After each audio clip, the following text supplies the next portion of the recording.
Salam serba lima. Hari ini hari Jumat edisi Family. Dan pada kesempatan ini saya melanjutkan mengenai bagaimana mendidik anak khususnya di dalam berkomunikasi dan berbagi peran antara seorang papa dan mama di rumah. Saya punya dua putri dan keduanya mempunyai keunikan masing-masing dan perbedaan masing-masing di dalam fokus mereka sejak kecil. Yang satu senang dengan fashion dan kemudian ke televisi. Yang satu lagi senang dengan organisasi, sosial, olahraga, kegiatan-kegiatan di sekolah, di kampus, dan di masyarakat. Namun prinsipnya mereka seperti dua tangan saya ini. Sama-sama mempunyai sifat yang positif dan bertanggung jawab, serta bisa bekerja sama, berkomitmen, dan selalu mengembangkan diri supaya semakin lebih baik lagi. Sama dengan jari-jari kita di kanan kiri, DNA-nya sama tetapi sesungguhnya berbeda. Bagaimana caranya? Yang pertama, saya dengan istri selalu sepakat bahwa kita harus berusaha menggunakan kata-kata atau kalimat-kalimat positif dan pujian daripada negatif atau mencela. Sebab kita sadar bahwa kalau dengan pujian, maka kita bisa mendorong mereka lebih baik lagi. Contohnya, sudah bagus apa yang kamu capai, tapi sebenarnya kalau kamu tingkatkan, belajarnya bisa hasilnya lebih baik. Daripada kita mengatakan, kenapa kamu dapat segini? Kenapa kamu ini? Lebih bagus kita puji dan kemudian kita berikan harapan kembali untuk dia meningkatkan. Sebab anak-anak sejak kecil kita mesti ajar dia bangga akan dirinya, dia bersyukur akan dirinya, dan dia punya tanggung jawab untuk mengembangkan dirinya. Dan kemudian kita berdua bekerja sama, berkolaborasi, membagi peran.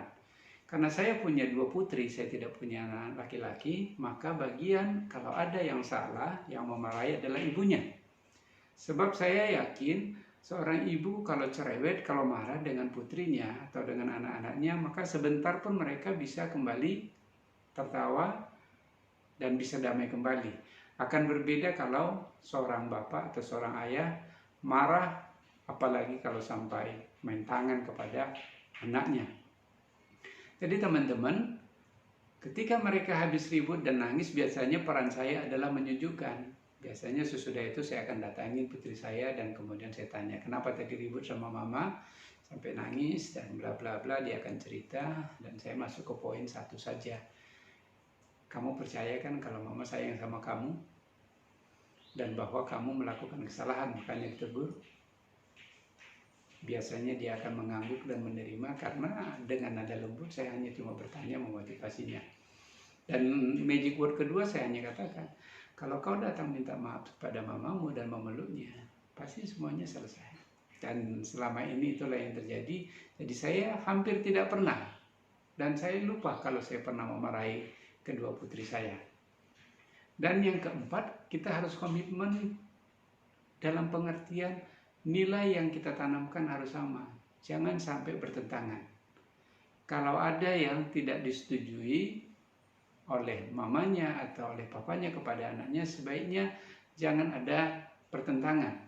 Kalau memang ada yang perlu kita koreksi, kita bicarakan di belakang mereka, dan kemudian sesudahnya kalau perlu ada koreksi kita beritahukan kepada mereka. Dan yang kelima, kita harus sadar bahwa orang bijak bilang tidak pernah seseorang itu tamat menjadi orang tua.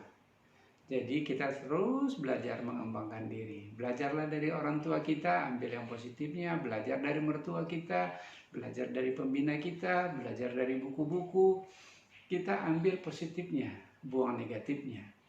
Sebab dengan membiasakan mengambil yang positif, maka nilai-nilai, kata-kata, dan juga hubungan yang kita kembangkan selalu bersifat positif. Karena saya percaya, kalau kita menyatakan positif dengan sendirinya, yang negatif itu tanpa disebutkan sudah dipahami.